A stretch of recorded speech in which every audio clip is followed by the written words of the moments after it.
Let's talk about something kind of weird about your mind.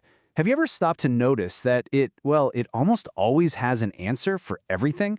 A gut feeling, an opinion, a quick take? Today, we're diving into a fascinating mental shortcut that explains why you so rarely find yourself truly, completely stumped. No, really. Think about it for a second. The normal state of your mind isn't just blank. It's humming with intuitive feelings about pretty much everything that crosses your path. But where do all these instant answers come from, especially when the questions are actually really complicated? And you know exactly what I'm talking about, right? This happens to all of us. You meet a new colleague and boom, you've got an immediate impression. You pass a stranger on the street and get a certain vibe. You hear about a new business idea and you just know it's going to be a huge success long before you've seen a single number. These aren't carefully reasoned conclusions, they're automatic intuitions, and they are the key to this whole puzzle. And here it is, the big reveal. According to the Nobel Prize-winning psychologist Daniel Kahneman, the answer is a mental trick he calls substitution.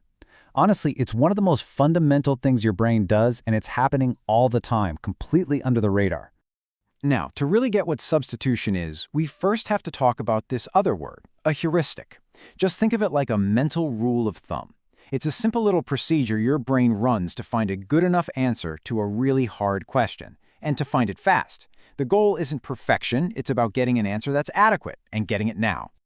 So here's where the magic happens. When you're faced with a difficult target question, your brain, specifically your fast automatic system 1, doesn't even try to solve it. Instead, it secretly swaps it out for a much easier heuristic question. It answers that simpler question, and then, and this is the crazy part, it presents that answer to you as if it solved the original harder problem. It's a brilliant but often totally misleading bait and switch.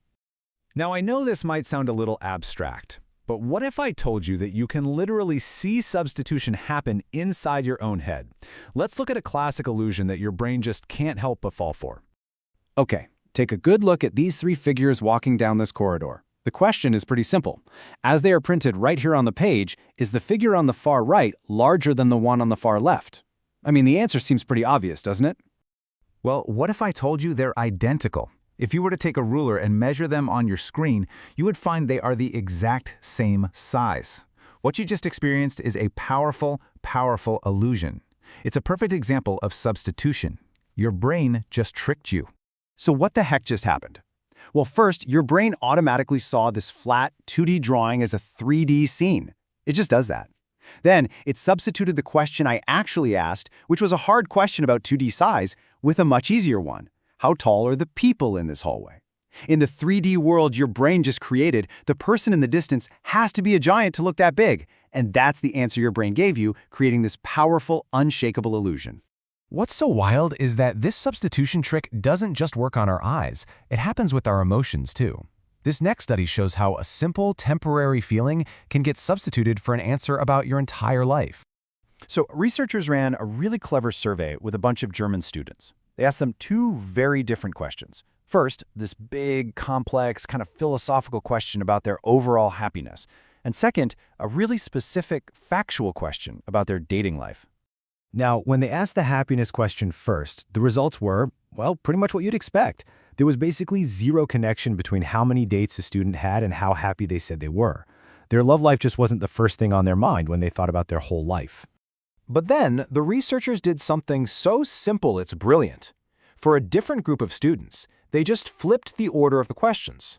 First, they asked about dating, and then they asked about happiness. And wow, the correlation just shot through the roof. All of a sudden, their dating life became this huge predictor of their overall happiness. So why that huge change? It's substitution, plain and simple. By asking the dating question first, the researchers made a specific emotion really easy to access. Students who had lots of dates felt good, those who had none felt kind of lonely. So when the big, hard happiness question came next, their brain just dodged it and answered an easier one. So how do I feel about my love life? Right now. And that feeling became the answer.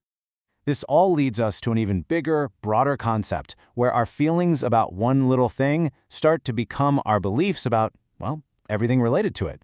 This is called the affect heuristic. The psychologist Paul Slovic really nailed it with this quote.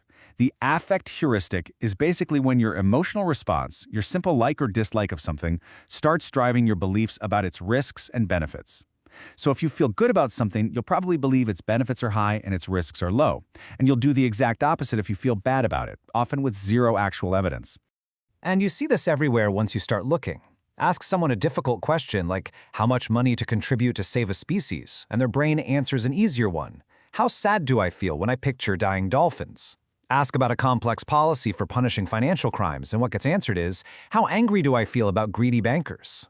Our emotions serve up a fast, easy, and often totally biased answer. So, after all of this, what's the big takeaway? You might think this means our brains are just flawed, but that's not really it. Substitution is a core feature of a mind that is designed for efficiency, even if that means, being a little bit lazy.